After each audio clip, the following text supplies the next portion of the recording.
Hello, everyone. Thank you for joining and welcome to this EMQN guest webinar, the first of 2024. Thank you so much for joining us. We're really grateful to have Heidi back giving us another seminar for the second year in a row on what is clearly a very hot topic. We've had a very high number of registrants, so thank you for your interest. I'll just run through a few technical pieces of information. So please note that this webinar is being recorded, and the recording will be circulated to all registrants once the recording has been processed. Once we've received official CPD approval of this webinar, certificates will be sent out to all attendees of this live event shortly after close of session, maybe in the next few weeks. And we're hoping that there'll be plenty of time at the end of, after Heidi's talk is finished, for a Q&A session. So please feel free to submit questions via the Q&A button throughout Heidi's webinar, and we'll try and get to as many of those questions as possible at the end. So with that, I'd like to hand over to our CEO, Dr. Simon Patton, who will introduce the speaker today. Simon. Thank you indeed, Rachel. Welcome all. It's great to have you involved in this webinar. So I'm going to just do a little introduction to Heidi. So Heidi is an investigator at the Centre for Genomic Medicine at Massachusetts General Hospital. She also has many other hats as well. So she's co-director of the program in medical and population genetics at the Broad Institute, as well as the chief medical officer and clinical lab director at the Broad Clinical Laboratories. She's also chief genomics officer at Massachusetts General Hospital and a professor of pathology at Harvard Medical School. So her work is focused on discovering the causes of rare disease and building resources to support the integration of genomics into medical practice. And today's webinar, Heidi's going to discuss the growing detection rate of variants of unknown significance, so VUSs, associated with increased access and broadening approaches to genetic testing. She will explain how tackling the issue will require innovative efforts in building and aggregating evidence for classifying variants, improving our knowledge bases, enhancing standards for variant classification, and reconsidering when and how to report VUS. This talk will touch on various aspects of this challenge and how we as a genomics community can tackle these challenges collaboratively. So Heidi, welcome to EMQN. The virtual lectern is all yours. Thank you. It's a real pleasure to join you all today. Just going to share my screen. Okay, hopefully you can see that. So as mentioned, I'm going to talk about both sort of improving variant classification in general and trying to tackle the VUS problem that we all have working in this space. I did make a copy of my slides in a PDF that you can either scan that QR code at the bottom or go to the link broad.io/EQMN_Rehm. I'll put that at the end of the slide, end of the talk as well. Okay. My slide advancing going. There we go. So I'm going to sort of walk through kind of 4 different areas that I think are critical for all of us to really tackle this VUS problem and improve variant classification. The first is the use of common standards, both terminology and rules for variant classification. And I'm going to give you a little bit of sort of sneak preview of the new classification guidelines that are coming, although they are still in draft form. I'm sure as many of you know that work in this space, we've had the 2015 guidelines out for quite some time now. And that was the point at which we really defined the 5 core terms for the community and defined evidence types and strengths and how to use them. Since then, we've supported a sequence variant interpretation working group, as well as actually a CNV1, but I'll talk today mostly about sequence variant classification. Through ClinGen, and Les Wieseker and Stephen Harrison have been co-chairing that committee, and we've really been working to refine and evolve the ACMG AMP guidelines that we released in 2015 as they've been sort of tested and deployed by the community. We also work across our ClinGen program, which I'll talk a little bit at the very end about, to really review and harmonize the gene and disease specifications of these guidelines for our variant curation expert panels, where they're, defining each of these evidence codes for their particular diseases and genes. And then in general, we've been trying to move this overall framework towards a more quantitative approach, and you'll see a little bit about that shortly. So on the ClinGen website, we maintain a web page under our sequence variant interpretation working group. There's a URL here that will take you directly to it. And you can see the list of different guidances that we've come out with over the last 5 or more years. Actually, it's been longer. And some of those are publications, others are just white papers, but really helping the community understand how to apply these evidence codes in more objective, rigorous ways. And a lot of that work that we've done over the past number of years will be incorporated into the new ACMG AMP ClinGen CAP guidelines. So there is also a resource that we now maintain that is the criteria specification registry. This is where all of our variant curation expert panels in different disease areas are posting their disease-specific or gene-specific rules. And so there's a URL at the bottom that will take you to that. You can look up your favorite gene to see if there's rule specifications for it. You can look up a disease VSEP, or you can just look up a code and see how different groups have specified a particular code.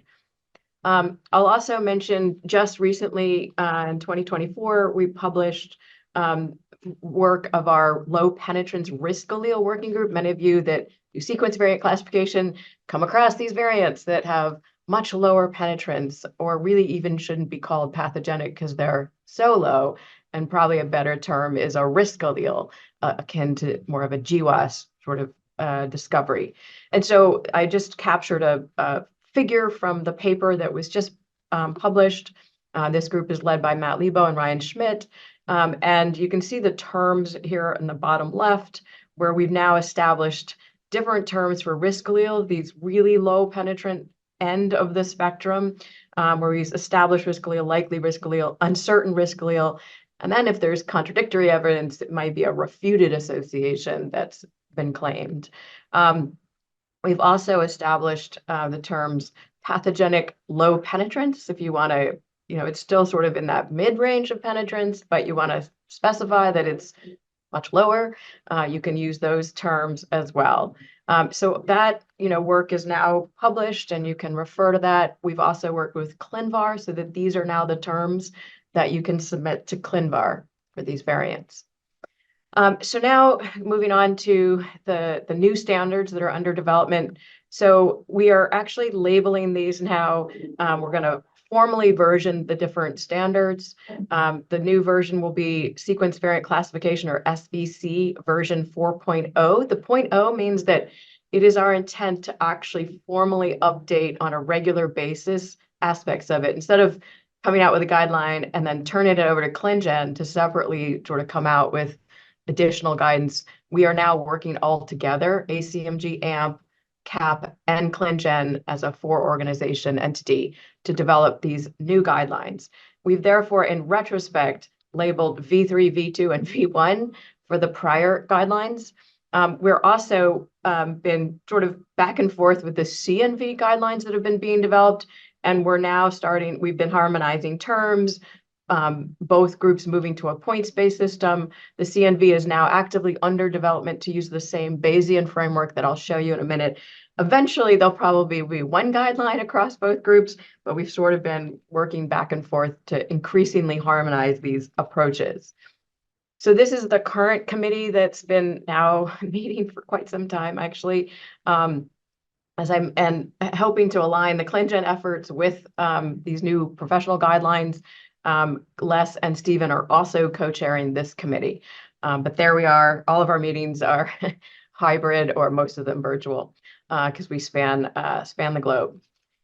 So I'm going to give you a little bit of insight, not the deep, huge details, because they're still being worked out, but a sense of what's coming. I'll say one thing, that we still intend these rules to be determining whether a variant is the pathogenicity of a variant only in genes that have a definitive monogenic disorder. But we recognize that there are genes out there that are newly published and in this early state of evidence. And so we're formally defining the guidelines to accommodate those different states of gene level evidence. And some of you might be aware that ClinGen developed a framework for gene disease validity. It's shown here on the left. Expert panels across ClinGen have curated now 2,590 different gene disease relationships into these categories of definitive, strong, moderate, limited, animal model only, no human evidence, or disputing or refuting the claim. And ACMG also came out with guidance of that, then how to use those levels to indicate what genes you should put in a disease-specific clinical testing panel, really arguing that only moderate and above should be in these disease-focused panels. Obviously, when you move to exome and genome sequencing, you're looking at everything, and so everything is going to be in there. But for these disease-focused panels, they really should only include the moderate and above. And I just, in case you are unaware, we've formed a new resource through our efforts under the Gene Curation Coalition. And we now have a website where many groups can submit their gene disease validity classifications, because ClinGen, although we will eventually curate them all, it will take time. And so by aligning all of these groups, including clinical labs that have internal databases of curated gene disease relationships from forming panels, we're allowing everyone to submit. It's kind of like a ClinVar for genes. And so this is just a screenshot of our website. It's thegencc.org, and the database is there, and you can search on any gene, and you can see all the different claims from different groups. So I encourage you, if you aren't aware of that, to look into it. We did publish a paper on the work to build this resource. But getting back to the guidelines, we've now created a framework to say, okay, when can you apply these terms, pathogenic to benign, based on the level of evidence for the gene disease relationship.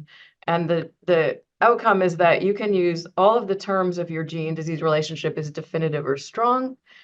But once you move to moderate, then you can no longer use pathogenic, because that implies full certainty of that gene disease relationship, and that is not there. So it may be clear that the variant you found is fully disruptive of the function of the gene, but if that gene isn't fully understood to be causal in a gene disease relationship, then you really can't say pathogenic for sure. You could say likely pathogenic once that gene disease relationship is solidified. So that's sort of the concept here. Once you get to limited, VUS is as high as you can go. We've decided you can sort of call something likely benign for that condition if it's clearly a high allele frequency variant, things like that. But and then once you get to less than limited evidence, really, there's nothing you can claim. So that would be a variant in a gene of uncertain significance. For those claims that are disputed and refuted, really, you shouldn't be reporting variants as any causal relationship in that gene. The other thing that we've been over the years really working hard to define is the difference between classifying a variant in terms of its pathogenicity versus the role we in the laboratory play when we're doing testing and we're trying to determine if any of the variants we've identified and classified actually have a role in causing the patient's indication for testing, perhaps a phenotype, family history, other things. And that is more of a case interpretation. So this was a statement that we've sort of modified slightly to use some new terms that we're trying to really instantiate in this next guideline, and that is a formal difference between classification and interpretation. So what we've now defined, we'll go into the next guidelines, is that variant classification describes a process of aggregating all evidence and assessing the likelihood that a given variant is causally associated with a given disease and inheritance pattern. For example, this variant is pathogenic for cystic fibrosis in an autosomal recessive pattern of inheritance. And that is your pathogenicity assessment. Now, if you turn to a patient and say, gee, I have a patient with pancreatitis, you may decide that that variant and another variant on the other allele together are causal for that phenotype. But that is a second step, which is here, clinical interpretation, describes the process of assessing whether a given variant is associated with a disease or disease risk in an individual patient. And it's really critical to distinguish these two activities because these standards really apply to variant classification, whereas clinical interpretation is a distinct step we do as we test patients. Another aspect of the goals of this new guidance is to really address some of the appropriateness of certain criteria. We're actually removing a few criteria, such as the reputable source, which has been widely misused. ClinGen already got rid of that a while ago. Also, you'll no longer be able to use absence in the population, the PM2 code, at any level of strength, because we've come to realize that most variation, we all have thousands of unique variants in our own genomes, and just because they're found in no one else does not provide any evidence of pathogenicity. Instead, we will ensure that your allele frequency is consistent with pathogenicity, but it will not in and of itself provide evidence. So that is a change. We also recognize there's ambiguities in applying criteria that we'll be clarifying.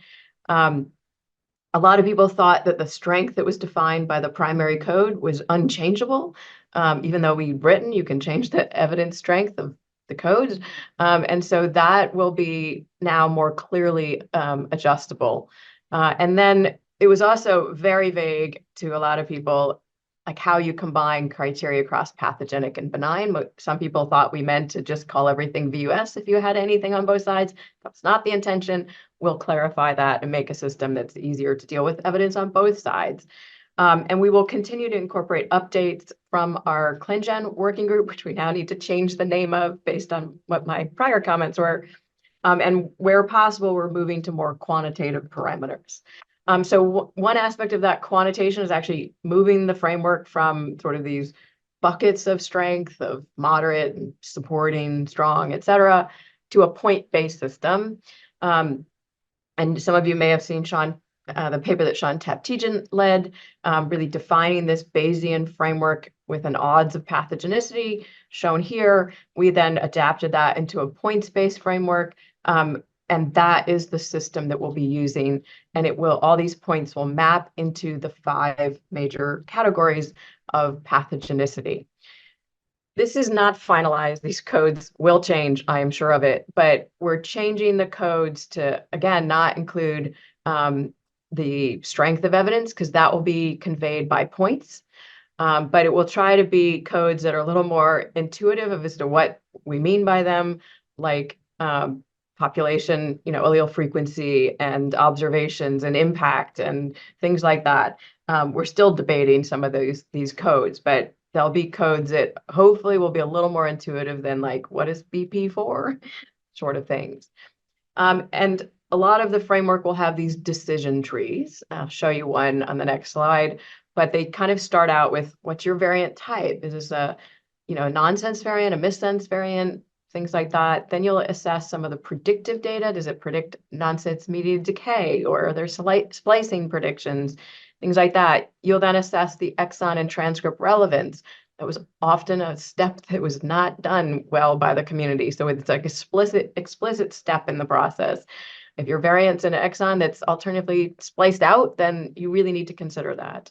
We'll also formally assess the region of that protein or gene. And then you'll assess informative variants at the same site or the same exon, things like that have similar impact. So this is sort of a common set of steps in these decision trees that will help get you to your final point value. And, don't be alarmed. This looks very complex, but it's kind of walking through those steps that I just laid out. And although they are kind of complex frameworks, which is one of the reasons it's taking us a while to develop them all, they will really help you more objectively arrive at a point value at the end. And you can see at the end, there's a range of points depending on what you applied along the way. We also have caps for certain evidence types to prevent overuse of a single evidence type if it's not going to be definitive. So this is sort of how this framework is developing. A lot of these decision trees are still under development. But one thing I will also note that I think really important is that huge bucket in the middle of VUS is going to be formally subdivided into 3 buckets. The terms will be VUS low, VUS mid, and VUS high. And those will be directly dictated by the number of points. You can see 0 to 1, 2 to 3, and 4 to 5 will bin you into these buckets. And laboratories are going to be encouraged to report using these subclasses once we come out with the new framework. And that leads me to a little investigation of the VUS challenge that we're all dealing with. So we did a study a little while ago. It was actually somewhat based on some issues in the US that we're dealing with, which is insurance companies that normally cover our tests. We're saying we don't want to cover exome and genome because those tests generate too many variants of uncertain significance. And I was skeptical that that actually was true, that our exome and genome were actually generating more VUS than the panels when you look at the reports going back to patients. So we thought, gee, we can actually assess this formally, asking the question of, is the VUS rate higher or lower in panels versus exomes and genomes? And what can we learn from the VUS data that we have? So this is a paper that we published last year. It's based on collecting data from 19 laboratories in the US, mainly in the US, one lab, SickKids in Canada. And that allowed us to gather 1.5 million tests worth of data from some of the largest laboratories in our space that were offering both panel and either exome or genome or both.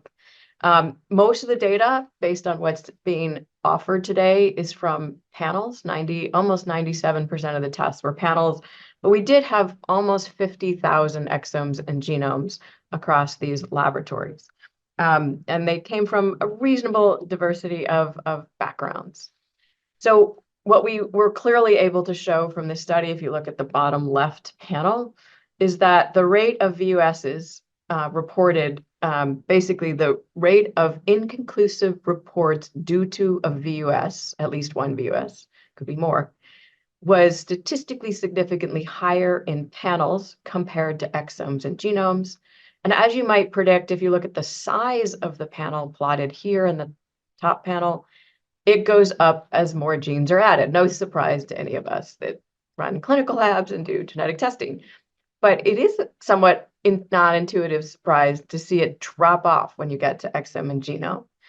This panel just gives you a sense of the distribution of volume across the size of these panels. And so why do we see this phenomenon? Well, it really comes down to practice. So in the diagnostic panel world, we rarely get phenotype in the clinical lab. And we simply classify every variant found in the panel and then report all of the VUS, likely path, and kind of leave it to the physician to then figure out if those variants we've reported may have something to do with the patient's phenotype. Of course, as panels have gotten larger, the match between a patient's phenotype and the disease associated has gotten smaller, less stringent. And so you may be doing a 200 gene panel for all cardiovascular diseases and find a VUS in a dilated cardiomyopathy gene, but in fact, your patient has high cholesterol. Like, that's not a match. So this is, sort of been the way the field has been growing, bigger and bigger panels that allow physicians to not have to think as much about which panel to order. And when the phenotype's unclear, that's useful. In contrast, in exome and genome sequencing, we can't interpret an exome or genome without the phenotype, so that's always provided. When it's provided, you can then look at the match between the phenotype and the variants you're examining. You can't report all the VUSs, so what do? You only report those VUSs that you have strong suspicion, maybe, or clear understanding, are causally related to the patient's phenotype. That is what reduces the VUS rate. And in fact, there were 2 laboratories participating in this study, Quest and Mass General Brigham. And our groups had been subclassifying variants actually for the last 15 years or more. And what you see is this VUS low category was reported in about a quarter, almost a quarter, of the panel-based tests, but that category was never reported in an exome or genome test. And again, it goes back to you're only reporting those variants that you think may be causal, and if it's VUS low, then it probably isn't causal. There was another lab that wasn't part of this large study, Baylor Genetics, and they are actually been subclassifying in part because the oncologists threw up their arms and said, stop reporting all these VUSs in the cancer test. And so they created a low tier and don't include those on their reports. And in fact, we've now assembled these 3 laboratories, and actually we just discovered LabCorp has been subclassifying VUSs for also many years, I think 15 as well. We're combining their data as well. But right now, what you see is data in terms of reclassification rates, because that's an important finding. If you have a VUS low, does it ever move to pathogenic or likely pathogenic? And what you see on this chart in terms of the movement up or down is that those VUS low variants have never moved all the way to path or likely path in the 15 years of data across these groups. They almost always move down to likely benign or benign. Some of them have shifted within the VUS sort of set of domains, never have moved all the way up. In contrast, these VUS high variants have much more likely moving up to pathogenic or likely pathogenic. And that tells you that these subclasses are actually quite useful to give the physician a sense of where that variant may land and whether they should invest clinical resources in following up these variants. So this is, it doesn't necessarily clarify the significance of the variant, but it really helps allow us to deploy resources appropriately that then can bring in data to the side that is most likely to lead this variant to a more clinically relevant finding. Now, the question is, well, once we have all these VUS subclasses and this knowledge about phenomena like I just showed you and the experience of reclassification, how does that lead us to decide what we should put on reports? And so we actually formed another work group through the American College of Medical Genetics. I'm co-chairing that with Lori Bean. And we are writing a paper on when you should report and not report VUSs, including how to use these new sub-classification tiers. I will note that we're early in this world. Most labs haven't been using these in sort of outward-facing ways. So some of this is more of a points to consider and encouragement of laboratories to try different approaches in the use of these sub-tiers to really figure out what works best for our community. So that paper will be forthcoming. It will either come out before or concurrent with the new sequence variant classification guidelines. So that's a bit about developing standards for variant classification. I now want to move towards how we all work together to tackle the challenge of the VUSs. And one of those has been, I've spent the last over 10 years convincing labs to submit to ClinVar and working very closely with the NCBI group, the NLM, to really support this database as a knowledge base for our collective community. It is critical because it creates transparency to our processes of variant classification and frankly crowdsources the work and also identifies where the evidence sits.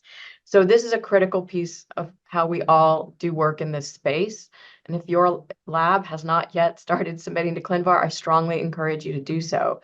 To date, we have over 4 million submissions from over 2,700 submitters around the world. So it's being widely used. And in fact, 96% of the data is coming from clinical labs. So this is really, it's our duty as clinical lab directors to really endorse this and allow us all to share in and benefit from this work. Now, one challenge for any of you who've used ClinVar is sometimes there's discordance in ClinVar.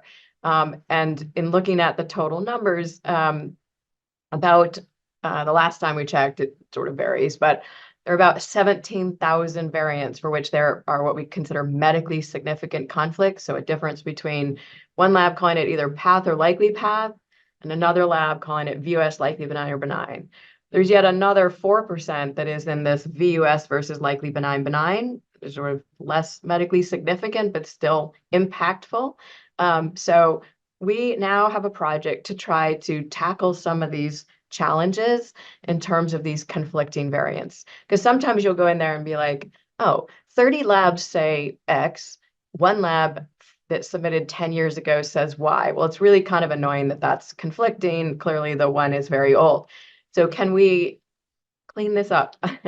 So we launched a recent project called the ClinGen Curation of ClinVar. And we're working jointly with NCBI on this project. And the goal is to enable an efficient mechanism to improve the accuracy of content in ClinVar, which then, of course, improves downstream uses of it. And so we have ClinGen curators that review mainly the old or outlier submissions, and we have a whole analysis framework that identifies these in an automated way and gives us a sort of list of variants to tackle. Of course, there are thousands of them, but we start at the most discordant variants. And this curation process is not trying to adjudicate complex classification challenges. We're really trying to look for very obvious errors that can take us literally a minute or less to assess. And so we're looking for things that are typically at least two qualities: old, outlier, and lack of supporting evidence. And if you have at least two of those, we may flag your submission and exclude it. So we're not getting rid of these because those entries may identify that a lab has a case, has evidence, and we don't want to obscure that. You may want to reach out to that lab and ask for their evidence, but we don't want them contributing to the overall variant classification if they're clearly old or, have no supporting evidence for why they're an outlier, et cetera. And many of you using ClinVar know that up top is this aggregate classification that draws from all of the submissions. Not always equally. If they're a no-star submitter, and there are one-star submitters, that one doesn't contribute, but nonetheless, most submitters are in this one-star bucket, and they're all contributing to the classification unless an expert panel has classified. So we have this little Chrome extension that sits. So every time I open my browser in ClinVar, I have a little button. And if I see an error, I can click on that button and up comes this little tool. And I can choose the record, the SCV, and then say I want to flag it to exclude it. I give the reason. I might type in some notes and I hit submit. And it literally takes me usually a minute to do that. So we did a pilot with this to understand how the community would react to us flagging their submissions, and to also set up a workflow with the ClinVar team at NCBI. And so we sent the submissions that were proposed for flagging to the labs to get feedback. At that first pilot, we'd done 201. We returned to 20 different labs, roughly about 10 per lab. And in these cases, the annotations were performed both by a primary reviewer in my group, and then I reviewed them all myself. We then sent emails to these 20 different labs, gave an overview of the project, a spreadsheet with all their SCVs that we'd flagged and why we'd flagged them, and then a survey getting feedback. This gives you a sense. So there were 71 SCVs that were tagged with an outlier claim with insufficient supporting evidence. That was the most common thing. Sometimes they weren't fully an outlier, but they had a claim with insufficient supporting evidence that was perhaps, very old, things like that. So these were the sort of most common reasons that we flagged these. When we ask the labs to give us feedback, they either agreed that all of the records should be non-contributory or flagged, or the majority of them. And in fact, overall, we got feedback on 107 SCVs, and 94% of the time, the labs agreed with our decision on their record. Now, we also asked, well, what are you going to do with these records? And most said they would reassess the variants and update if needed, or they, in some cases, might remove the SCVs, or there were a few others, and that was, we're just going to provide evidence for our claim because we didn't include any rationale when we first submitted. So those were the most common reasons. So this project is now live in ClinVar, and the workflow is that we get an outlier report and community requests, and those are what are prioritized for our team to review. We use this Chrome extension. We then send a monthly list to ClinVar. ClinVar then sends out reports to the individual labs. They actually get 60 days if they wish to intervene and update their submission, in which case the flag goes away. After 60 days, those records are then flagged and they no longer contribute to the overall classification, but that record still remains, as I mentioned. If the submitter updates that record subsequently after those 60 days, then the flag automatically is removed when the version of that SCV changes. And then, it could come back to our queue if it's still an outlier, but at least they hopefully will provide evidence by then that we can evaluate. And then we keep a log from any feedback from submitters so that we can gradually improve our process. So to date, ClinVar has actually used this mechanism to process some submissions that clearly were duplicate erroneous submissions that were intended to replace older ones but didn't. So they are using this mechanism also. But then we've reviewed almost 2,700 records on 1,900 unique variants, and that has led to us choosing to flag about 1,400 records representing over 1,000 variants. So we've just started this process. Oops, that's a duplicate slide. But what I do want to point out here is that we have a website for this project. The URL is there. And you can click a button and open a form and just enter the SCV if there's a record or a variant that you want us to look at that may be wrong. So feel free to use that form if you want to notify us. But this is just a screenshot of what it looks like. Those flagged submissions are pushed to the very bottom under a category of flagged submissions. And then they don't, as I mentioned, contribute, but they're still there. You can still see everything that was listed, although you're now seeing our reason for flagging. If we have notes, they're there, and the source, in this case, it was our ClinGen team. So that's all there. And I just want to acknowledge the group that's been working on this project. As I mentioned, we work closely with the ClinVar team and a project that helps us at scale ingest all of the ClinVar data. Okay, so that's a little bit about that project. The third area I'm going to tackle is assessing a shared evidence base. We're not going to all be able to classify variants the same if we can't share our underlying evidence. And so I just wanted to talk very briefly about a few things that are going on. One, my team leads the gnomAD database. You may have noticed just this past fall, in time for ASHG, we updated the database. Now we're at over 800,000 exomes and genomes that are part of gnomAD. All of the data is now in one version on build 38. So if you haven't moved to build 38, you no longer have gnomAD as your excuse, so you should do it.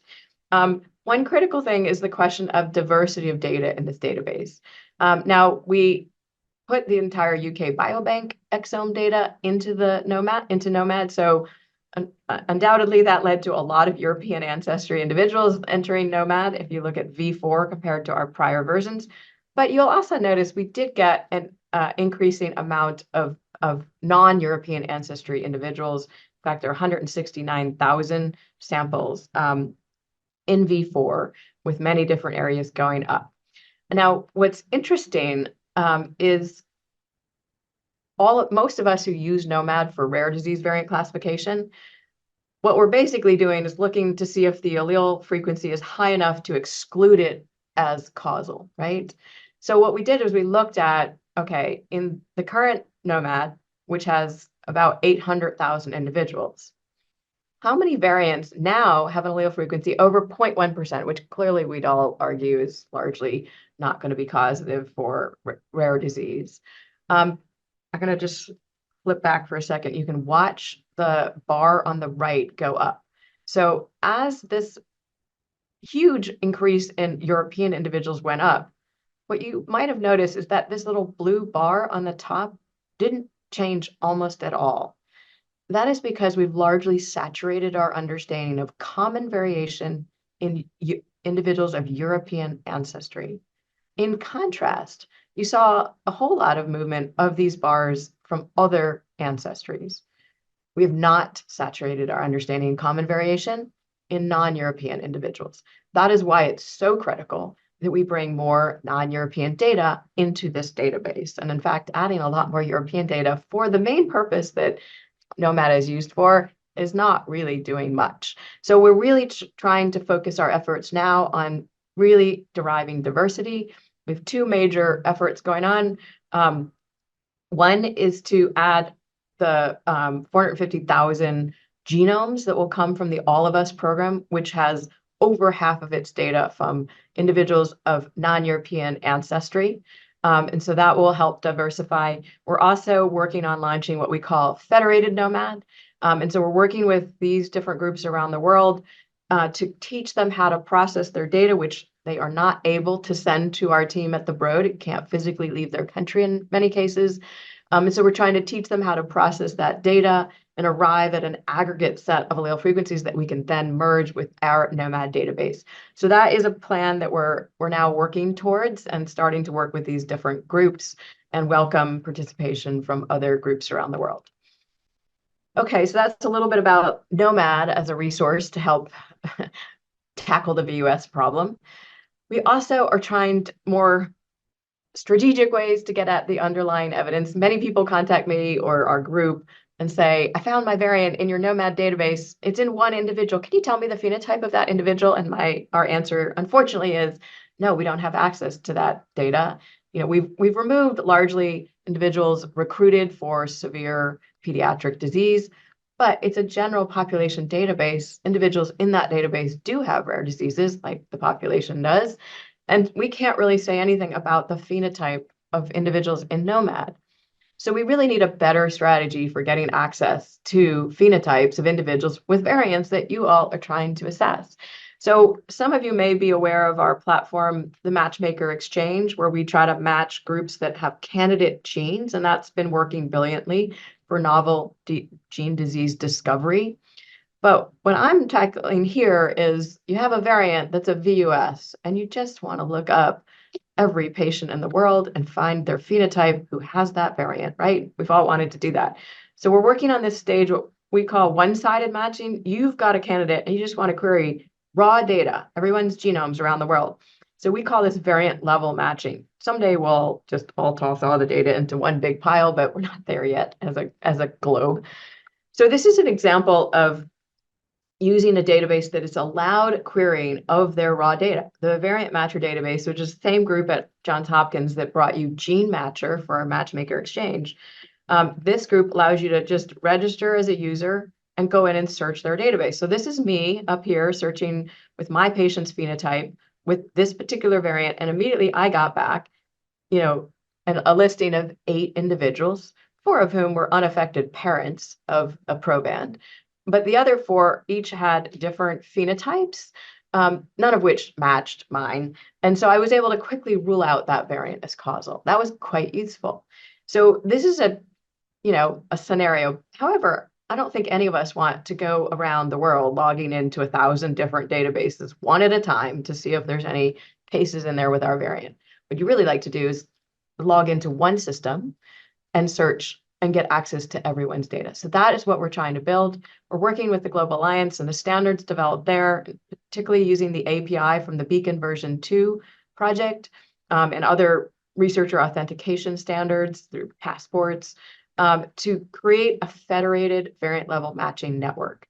These are a lot of the groups that are working right now and participating, and we've just launched the first node-to-node connection between the Variant Matcher platform and the commercial Franklin database.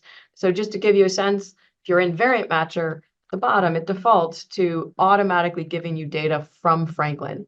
And so likewise, if you're in the Franklin database and you search on a variant, you'll see down here, this variant doesn't appear in Variant Matcher. It's telling you, you don't have to go over there. It just tells you right there whether it's in there.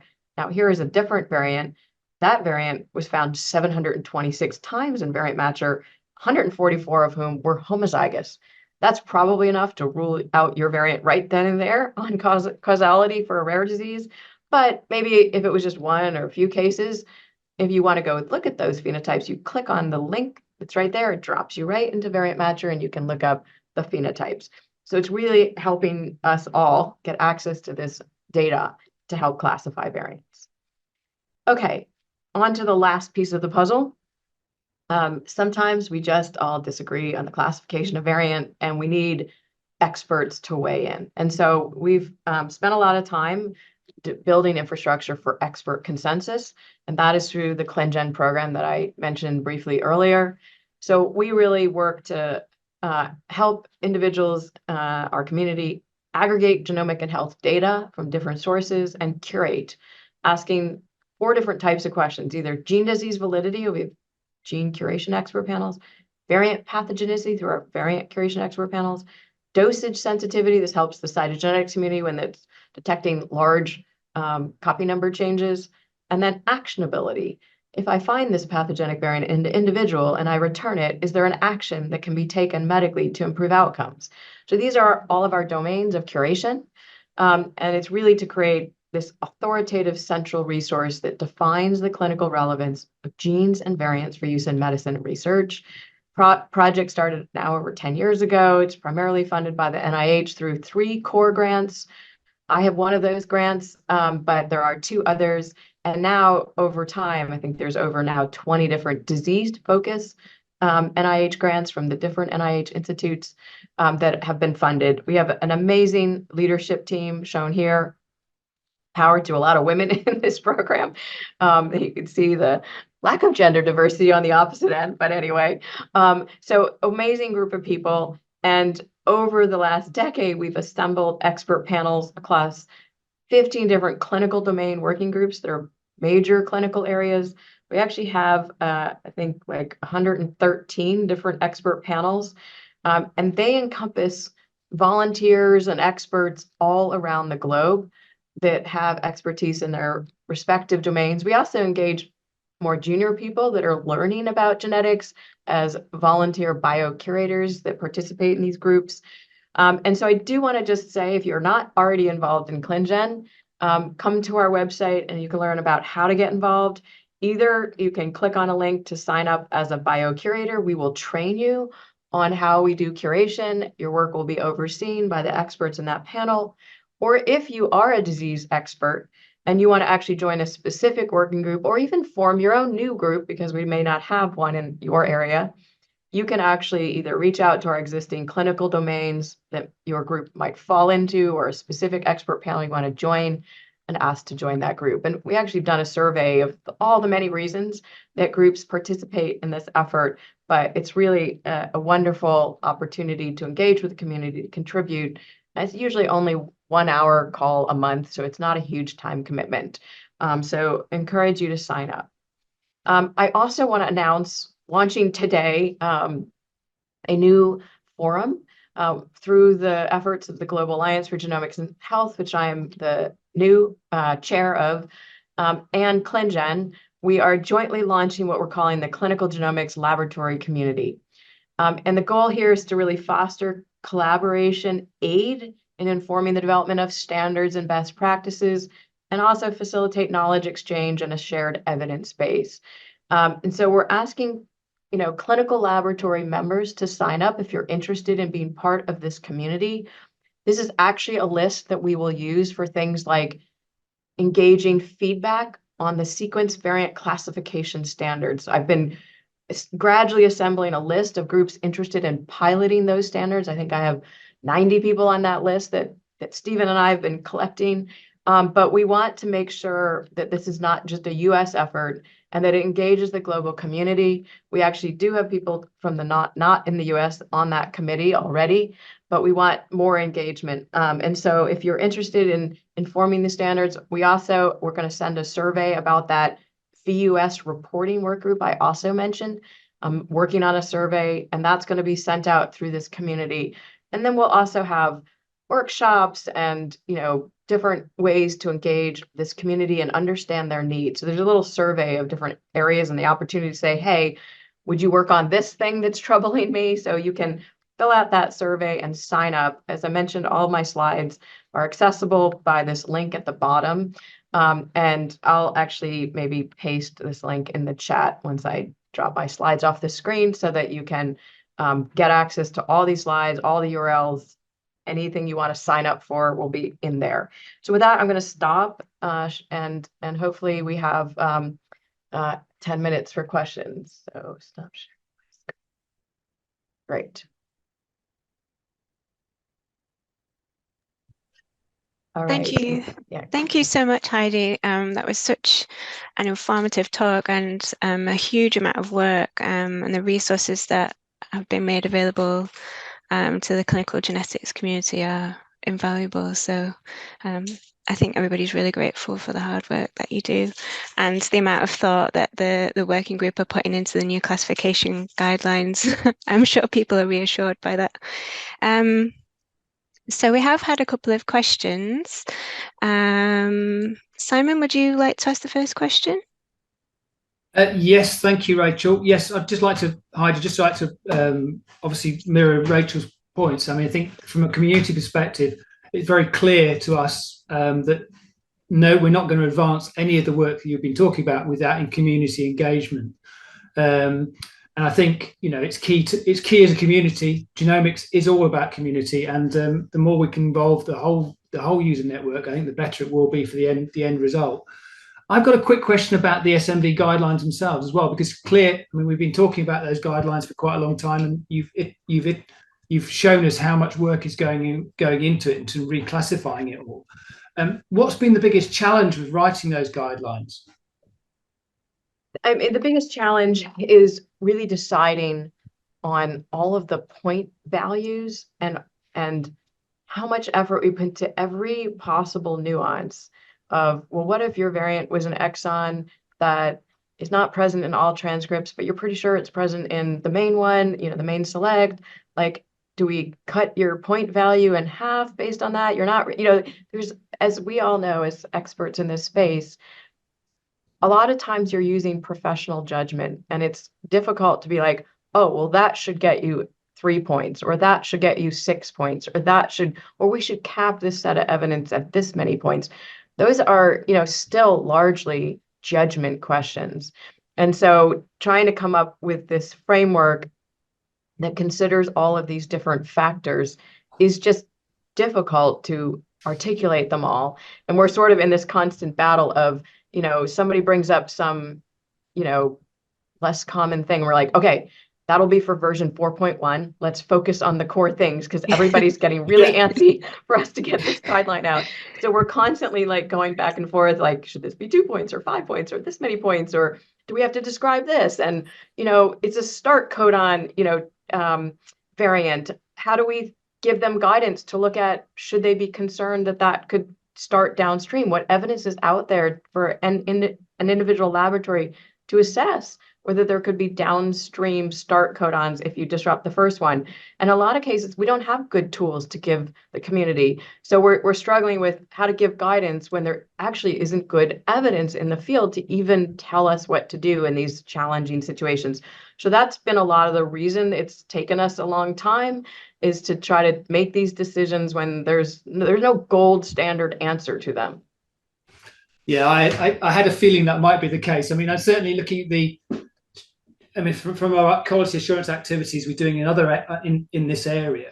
It's still very clear that just interpretation of the existing guidelines is quite difficult for laboratories to adopt, and there's going to need to be a large amount of education associated with the implementation of the new guidance as well over a significant period of time for uptake to be fully incorporated into the process. Rachel, over to you. Okay, thank you.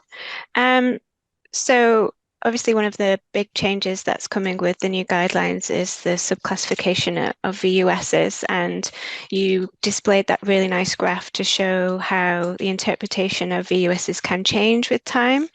So I'm just kind of wondering, what is the best way for labs to track that change in VUS interpretation? Is there a resource for it? And how is it best for labs to communicate that information with the wider community? Right. So we will be working with ClinVar to, in the future, have a more standardized sub-delineation, the subclasses of VUS, so that you could see them within the ClinVar database.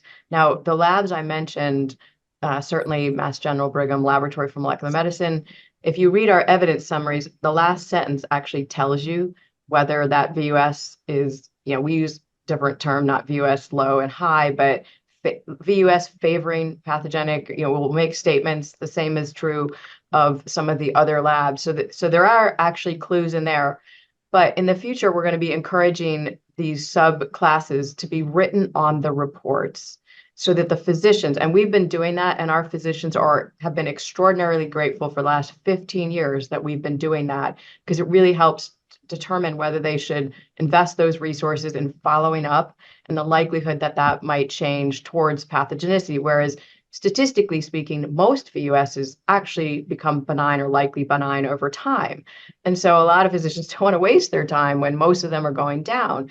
So we are going to encourage the labs to both put these subclasses on the variants when they submit to ClinVar, so we can all see the subclasses, and put them on the reports. That said, this is a new area, and so we're going to give labs flexibility to start exploring. It might be we'll put a supplement and put your VUS lows in a supplement, not front and center on the report. So that's one strategy. So each lab might be trying out different approaches to de-emphasize these VUS low or even mid, and more emphasize the high, and things like that to help the community address this big issue. That's great, thank you. We actually do see, as part of our EQA activities, really stark differences in VUS reporting, and so I think these guidelines are going to provide some really useful clarity in that area. Simon?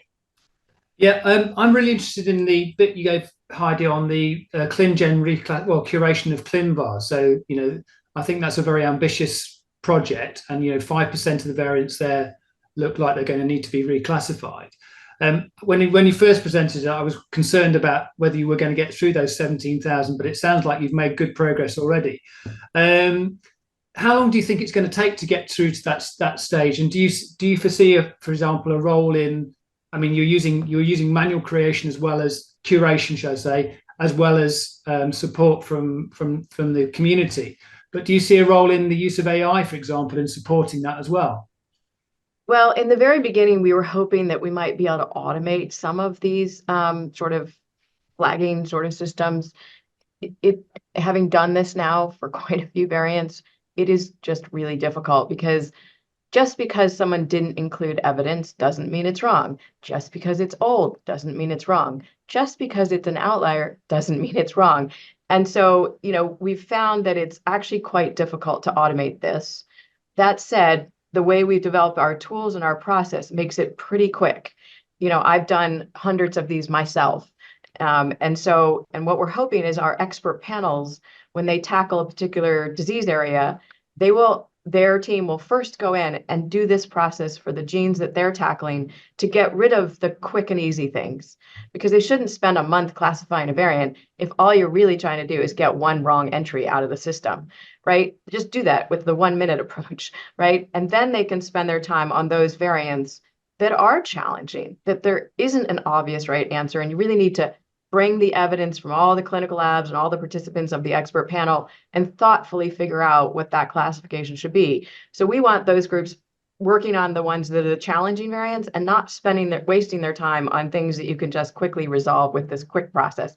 So I'm not yet convinced, until we have systems of access to the shared evidence base, that we will be able to really use AI in more effective ways. We need the evidence out there accessible to these algorithms to really get at some of these things. But eventually we will be there, but it's a little hard today. Yeah, thank you. Rachel. So just to kind of follow on in terms of accessibility, there's obviously a lot of databases and resources out there, and I'm just wondering if there's any kind of work ongoing to ensure accessibility for clinical scientists in the community, and kind of education on how to properly use those resources so that everyone can contribute in the way that we need them to. Absolutely. We create a lot of online training videos through ClinGen. They're actually stored and posted on our website so that people can train and using a lot of the resources that we support. We have different educational things on our gnomAD website. There's all sorts of places that we store and support these kinds of educational opportunities. We have a biocuration working group that has monthly conference calls where we bring experts like gnomAD database builders and all different groups that support these different databases, how to use them and how to access the evidence through the Global Alliance. We're creating this community I mentioned, and we'll be hosting workshops and other things. So we do think that there's lots of ways for us all to engage and share our respective approaches and knowledge bases, and teach where teaching is needed. Thanks. Simon, have you picked another question? Yeah, we've got loads coming in. So thank you to all of the participants for suggesting. We're not going to get through them all, I'm afraid. And I've already told Heidi we can't have any more than 50. So we're getting there. Yes, this is an interesting one. So you talk about introducing new terms for subclassification of VUSs, Heidi.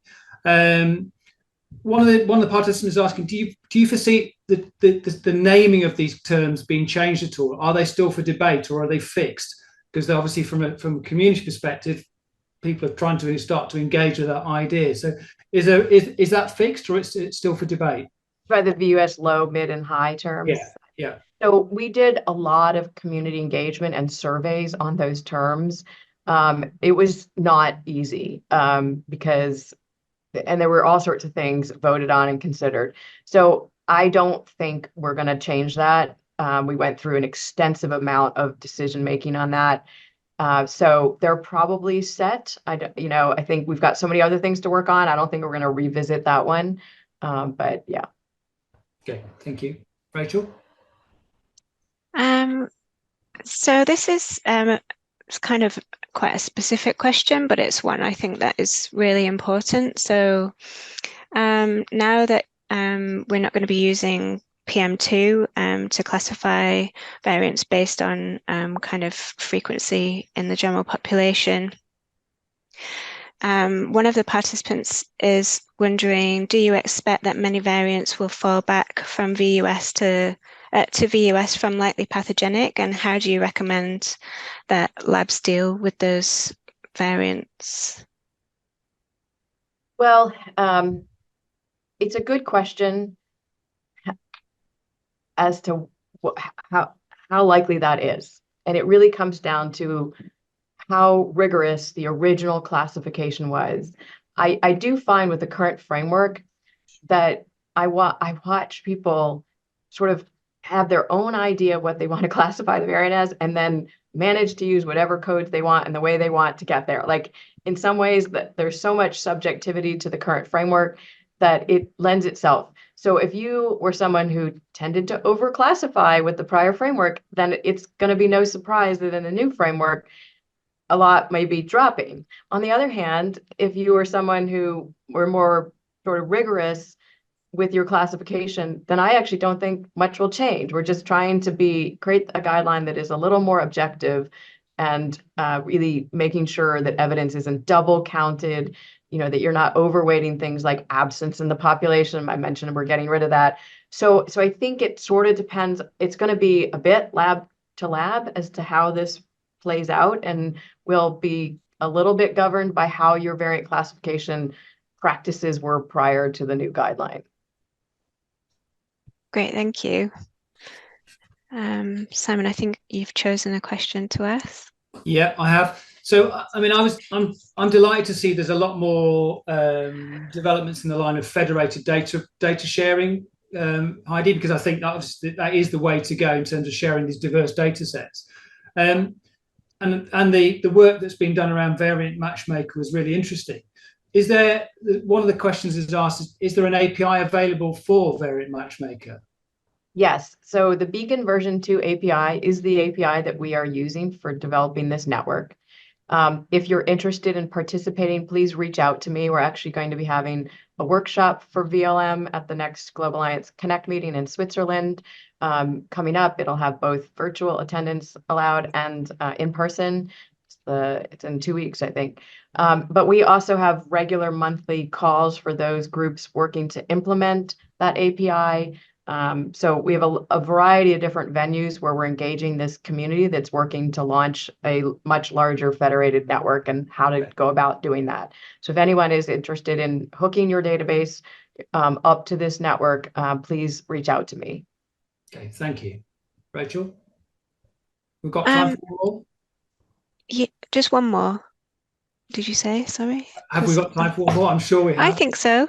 Yeah. Well, if this is going to be the last question, then the one I would like to ask is, Heidi, based on your vast experience to date, what is the one single factor, in your opinion, that is most critical for reaching the goal of making VUS obsolete, which is obviously one of the NIHR bold predictions for human genomics by 2030? In my view, this is access to a shared evidence base. It's the actual case observations, de novo occurrence, segregation data, all of that data. And, in our expert panels, what is honestly most transformational is we have a lot of the laboratories participate in panels. Every time a variant comes up, everybody's asked to go back to their lab databases and pull out all of their cases and their evidence. And that is usually what helps inform the variant classification. None of that data is usually public. It's in the clinical lab databases. And so if we're going to, really understand variation, then we need that data. B, if we're going to do it at scale with AI, it needs to be structured and accessible in ways that machine learning algorithms can access. Also, a lot of effort is going into high throughput functional assays, mutation scanning, things like that. That will help contribute to variants we've never seen before, but might be interpretable even in advance through saturating mutagenesis approaches. So I think that underlying evidence base is going to be the most transformational aspect of our work and helping us all out. Thank you so much. Thank you for answering the questions so well. I'm sure that everybody who's joined the call today really appreciates it. I'm really sorry to everyone who's submitted a question that we've not been able to answer live. We'll investigate whether it's possible to answer some of those in writing at a later date. But I'd like to thank everyone for participating, but most of all, thanks to Heidi for such a great talk.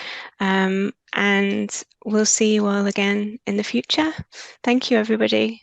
Thank you, Heidi.